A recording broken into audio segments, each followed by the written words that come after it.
Assalamualaikum warahmatullahi wabarakatuh. Perkenalkan, nama saya Muhammad Khairul Azim dengan nomor NIM 20031210104. Di sini saya akan mempresentasikan dari mini riset dengan judul penerapan e-commerce pada perusahaan pertanian dengan studi kasus Tokopedia. Untuk bab pertama yaitu ada latar belakang di mana pada era digital saat ini perdagangan elektronik telah menjadi salah satu cara yang efektif untuk memasarkan produk pertanian, sehingga memungkinkan untuk perusahaan pertanian menjual produk dan layanan secara online melalui platform yang tersedia.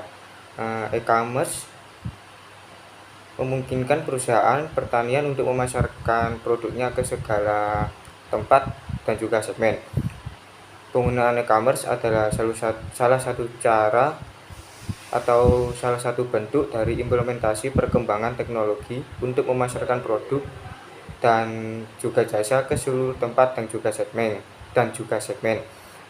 Di dalam e-commerce juga terdapat dua jenis platform, yaitu marketplace dan juga online store, di mana marketplace adalah platform e-commerce yang digunakan untuk menjual produk lewat online, di mana penjual dan pembeli melakukan interaksi dalam satu website. Sedangkan untuk online store merupakan pembeli bisa langsung memesan kepada penjual dan bisa diartikan bahwa hanya satu toko ini yang menjual. Untuk online store biasanya menggunakan media sosial media seperti Facebook, Instagram, maupun TikTok. Dari penjelasan yang telah saya paparkan sebelumnya dapat ditarik untuk rumusan masalahnya yaitu sebagai berikut. Yang pertama yaitu manfaat apa saja yang didapatkan perusahaan pertanian dalam memanfaatkan Tokopedia sebagai e-commerce untuk penjualan produk mereka, dan juga teori yang ada di Tokopedia, dan ada juga sejarah dari Tokopedia tersebut. Yang pertama ada manfaat untuk pemanfaatan Tokopedia bagi perusahaan pertanian, yaitu untuk memperluas jaringan pasar, di mana dengan menggunakan Tokopedia perusahaan dapat memperluas jaringan atau jangkauan pasar ke seluruh Indonesia, meningkatkan efisiensi bisnis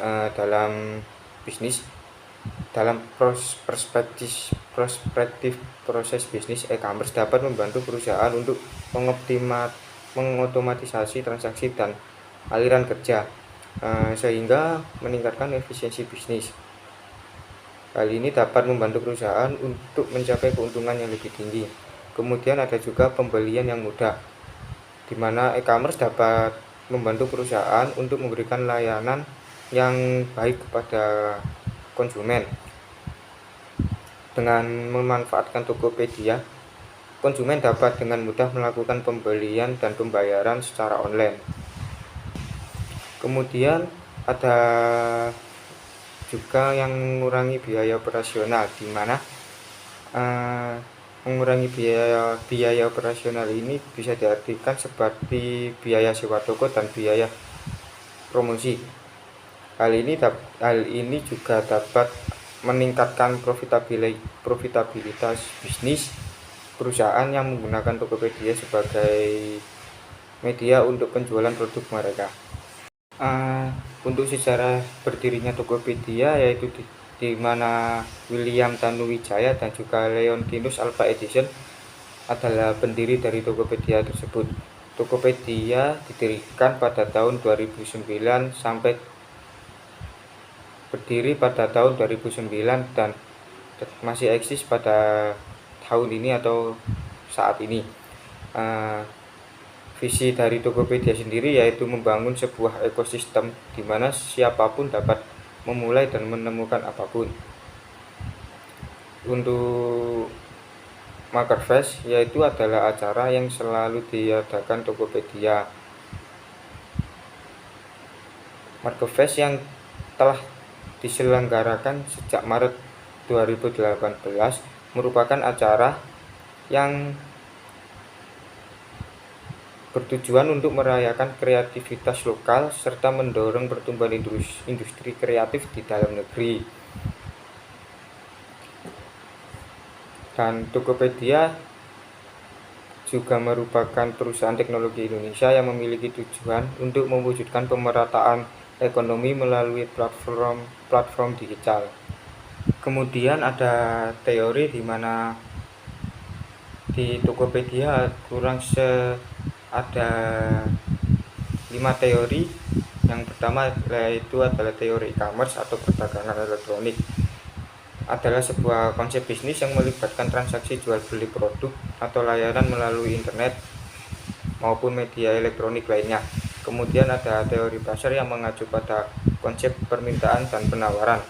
Dalam Tokopedia, teori pasar dapat diterapkan dalam menentukan harga produk yang akan dijual dan menyesuaikan penawaran dengan permintaan pasar. Kemudian ada teori perilaku konsumen yang mengacu pada faktor-faktor yang mempengaruhi keputusan pembelian konsumen. Dalam Tokopedia, teori perilaku konsumen dapat diterapkan dalam memahami preferensi dan perilaku belanja pelanggan untuk meningkatkan pengalaman pelanggan dan mengoptimalkan strategi pemasaran. Dan ada juga teori manajemen operasi yang mengacu pada pengelolaan operasi bisnis untuk mencapai efisiensi dan efektivitas dalam Tokopedia. Kemudian yang terakhir adalah teori manajemen risiko yang mengacu pada